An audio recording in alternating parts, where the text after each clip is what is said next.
Transformer के बारे में बेसिकली आप क्या जानते हो? ट्रांसफॉर्मर आपने सबने देखा होगा। ट्रांसफॉर्मर एक स्टैटिक डिवाइस है और ये कौन से प्रिंसिपल पे काम करती है और ट्रांसफॉर्मर में क्या क्या लगा होता है, प्राइमरी वाइंडिंग क्या होती है, सेकेंडरी वाइंडिंग क्या होती है, फ्लक्स का क्या महत्व है, तो इन सब चीजों को यहाँ पे देखेंगे। तो ट्रांसफॉर्मर के अंदर सिंपल सी एक है कि ये स्टैटिक डिवाइस है। ट्रांसफॉर्मर क्या है? स्टैटिक डिवाइस है। और ट्रांसफॉर्मर बेसिकली क्या करता है? यह वोल्टेज का चेंज करता है, प्राइमरी टू सेकेंडरी और सेकेंडरी टू प्राइमरी में वोल्टेज को चेंज करता है with respect to frequency. Frequency यहाँ पे कांस्टेंट रहती है, without change in frequency. Important point है ये, विदाउट चेंज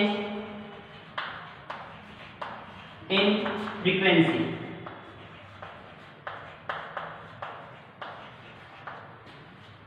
ट्रांसफॉर्मर का स्ट्रक्चर आपने देखा होगा, ये कोर बनी होती है,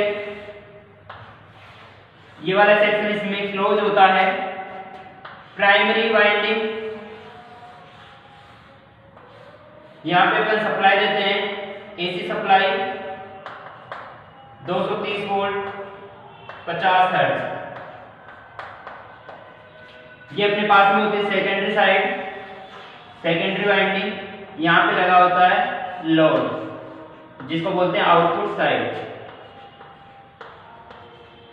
प्राइमरी के अंदर करंट फ्लो होती है I1, सेकेंडरी में करंट फ्लो होती है I2।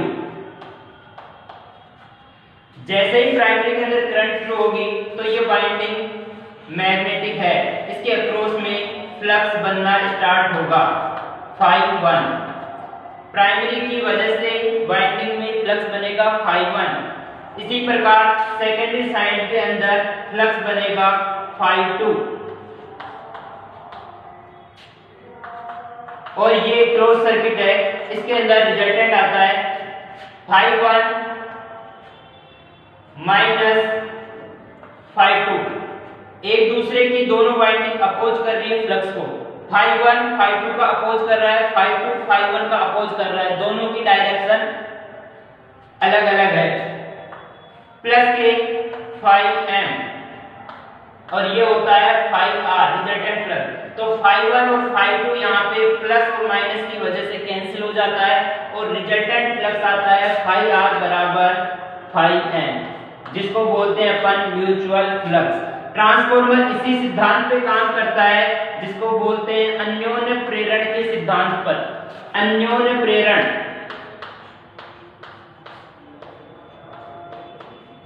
अन्योन्य प्रेरण का सिद्धांत।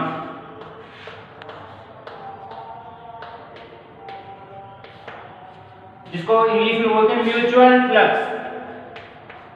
म्यूचुअल फ्लक्स या इसको बोलते हैं कांस्टेंट फ्लक्स डिवाइस। फ्लक्स हमेशा कांस्टेंट रहता है। अब बात करते हैं इसमें प्राइमरी वाइंडिंग। प्राइमरी वाइंडिंग के नंबर ऑफ टर्न्स है N1, सेकेंडरी के नंबर ऑफ टर्न्स है N2। प्राइमरी के अक्रॉस में वोल्टेज बन रहा है यहाँ पे E1 और सेकेंडरी का क्रॉस वाइंडिंग के क्रॉस में वोल्टेज बन रहा है E2। सप्लाई वोल्टेज यहाँ पे V1 है, लोड के क्रॉस में आउटपुट वोल्टेज V2 मिल रहा है।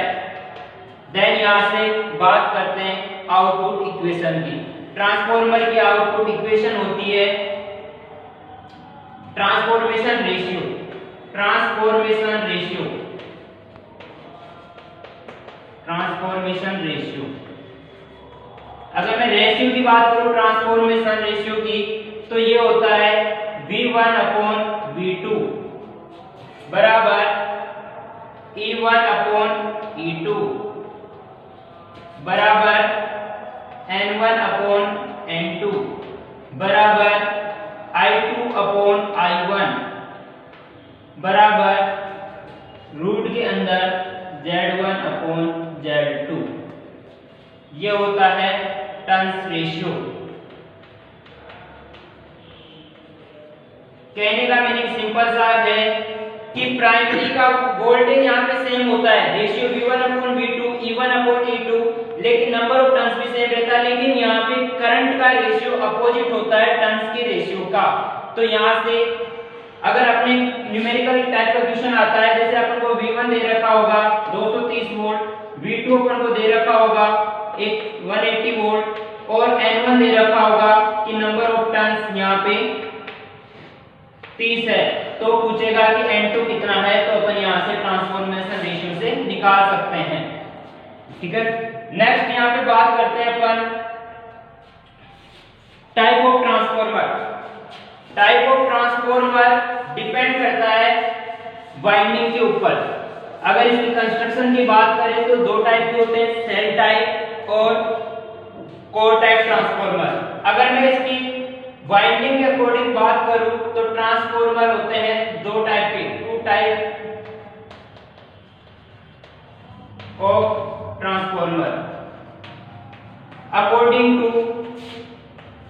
According to voltage level.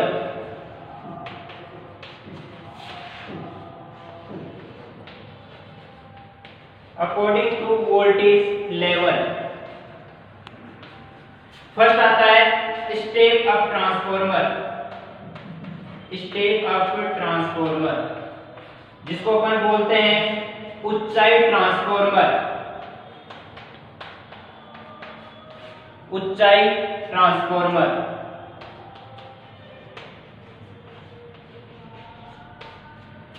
ऊंचाई ट्रांसफॉर्मर का मीनिंग है कि अगर नंबर ऑफ टर्न्स, ट्रांसफॉर्मर का स्ट्रक्चर अभी बनाया था,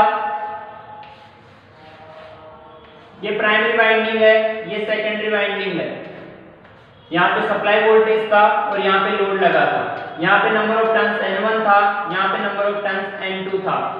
ऊंचाई स्टेप अप ट्रांसफॉर्मर का मीनिंग है कि N2 greater than N1 means secondary की नंबर ऑफ टर्न्स की संख्या प्राइमरी के नंबर ऑफ टर्न्स की संख्या से ज्यादा होगी, तो उसको बोलते हैं step up transformer. Number of turns का मीनिंग है कि वाइंडिंग के अंदर कितने घेरे हैं। अगर ये प्राइमरी में 3 है तो सेकेंडरी साइड में 4 होंगे। 4 है तो अपन आइडिया लगा सकते हैं कि कौन सा ट्रांसफॉर्मर में स्टेप अप ट्रांसफॉर्मर। इसी प्रकार सेकंड होता है step down transformer. Step down transformer इसका जस्ट अपोजिट होगा कि अगर नंबर ऑफ टर्न्स प्राइमरी में ज्यादा है नंबर ऑफ टर्न्स सेकेंडरी से, तो ये होगा स्टेप डाउन ट्रांसफॉर्मर।